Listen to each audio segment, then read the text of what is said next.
Exosomes and PRP, how do they differ? Exosomes come from outside of your body. PRP comes within your body. That's both a good and a bad thing. It's good that it comes from outside your body. It means you don't have to get a blood draw. It's bad because there's always a chance of transmissible diseases coming from another person.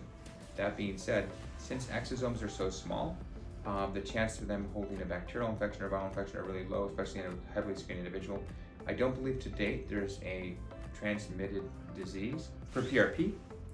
Since it's from your own body, your body's healing itself, which I like the concept of the philosophy of that, but there's a limitation on that. If your platelets are lower, if you're a little bit older, your platelets are maybe not working as youthfully as you want them to work, and they're not going to release as much of a response.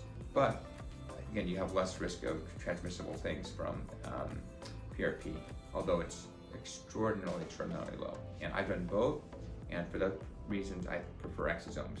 Common uses are going to be using it for the hair. I think exosomes wins. It's a little stronger, a little more powerful for that than PRP.